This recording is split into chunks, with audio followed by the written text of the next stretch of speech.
The News Channel 8 studios, this is Let's Talk Live. Still ahead on Let's Talk Live, we are going to uncover the truth behind some common myths about food labels. Nutrition expert Holli is here to help us navigate through all the claims. Health-conscious shoppers are usually pretty good at reading the label, often looking for those labels like natural or fat-free when they buy food products. And while these claims seem to indicate a better product, they don't always mean what you think. So, author and nutrition expert Holli is here to help us uncover the truth behind some of these health claims. You know, I'm one of those people. I do like to pay attention to the labels, but I might be getting mixed up too. So it's confusing. This whole gluten thing. Yeah. Everybody has a gluten allergy. What's happening with this? What is gluten? Okay, so gluten is a wheat protein. It is a protein found in wheat and in several other grains. The reason that part of the reason gluten-free is so hot right now is that gluten is inflammatory to many people. What does that mean? Inflammatory means that with some people, not everyone, it creates inflammation in your body.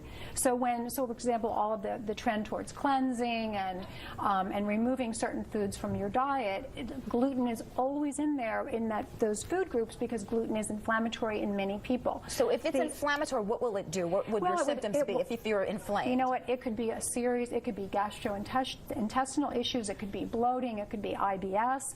It could be skin issues. It could be psoriasis. Even as far as psoriasis, it could be rashes.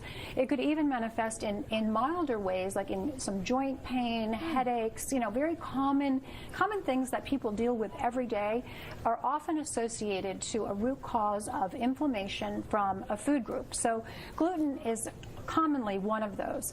The other thing about gluten is that there is such a thing as sort of celiac disease, so celiac Crohn's disease. In that case, gluten and trace gluten is actually very detrimental to their entire digestive tract, because if you have a celiac disease, gluten actually prevents you from absorbing nutrients. So it's a huge issue. So there are really a few different sides to this whole big gluten issue. But what's happened in our country today is that people think of gluten-free as healthy. And that is actually not the case. Gluten-free products, especially processed gluten-free products, do not equal healthy. So I brought a couple of examples to show you, but if you go to the gluten-free aisles, and it's now a huge part of our food industry in America, you'll see a ton of processed foods.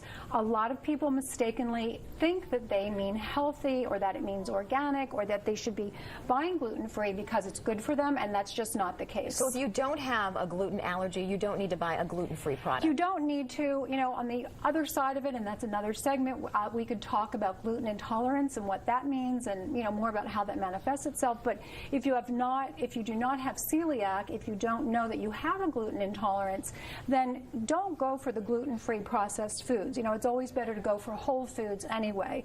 And a lot of the gluten-free processed foods are just that. They're processed foods. Yes. So they're containing ingredients that you want to avoid whether they have gluten or not. Well, when people see the word natural, I'm sure they think this has to be good for you. Okay, so here's the thing. Natural means almost nothing.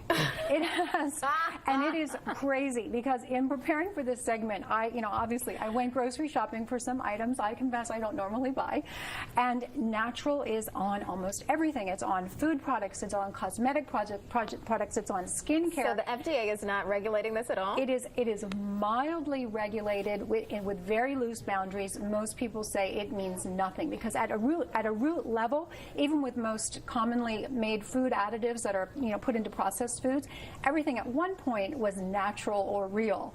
But if it's processed multiple times later, it doesn't mean it's good for you. Okay, so people use the label natural on, commonly used on meat products. All meat is natural, and natural does not mean organic. It doesn't mean pasture raised. It doesn't mean that non-GMO. It doesn't mean any of that stuff. It just means that it's meat, and that's all. Natural peanut butter doesn't mean that there weren't any sort of pesticides or anything. That's right. And this natural peanut butter happens to have a ton of sugar in it and an unhealthy oil added. So natural. But there is a natural peanut butter that would be a better Yes. better choice than this one here. There is. And natural All alone. natural. All Does that help? right. All natural? Does that No, make a difference? Go for 100% pure. Read your label. It Yes. should just say Peanuts, peanuts or oil. almonds, and that's it. Right. It just needs to be blended. Okay. Last year, natural meant $40 billion to the American food industry, which is huge. So people love that word natural. We all react to it. I found myself when I was shopping seeing the word natural and saying, ooh, and it's a little bit of a greenwashing effect. So it tricks you into thinking things are healthier than they really are. People who are trying to lose weight know that they have to cut the sugar in their diet, so they're looking for the words sugar-free. So maybe not. Okay, sugar-free basically means, according to the FDA, that it has to contain less than 0.5 grams per serving. What often happens with sugar-free is that they add in unhealthy artificial sweeteners that are worse than sugar. So artificial sweeteners like aspartame have been linked to things like cancer. They are excitotoxins in your body. They can create more problems, and they have been proven to not help with weight loss. They actually create a craving for sweet. All right, we'll stay away from those artificial sweeteners. What do we have here? Is this fat-free? Because so fat-free, that right. sounds fine. Fat-free is we attribute to creating most of the obesity epidemic in our country today. This was a huge rage in the 80s and 90s. It's still used. Generally, when they remove the fat, they add the sugar, and it leaves your body craving sugar for the rest of the day, and also craving fattening food, because your body is basically saying, where's the healthy fat? Have the real whole fat mayonnaise, the whole fat salad dressing, etc. Yes. And very quickly here, you have the free. We hear about free range. What does that mean with our meats and with our eggs? Again, free range means that the animal at some point had exposure to the outside. There's no duration attached to that label. So that label does not mean organic. Organic eggs, organic poultry means that it was raised antibiotic-free, hormone-free, that it was actually in a barnyard.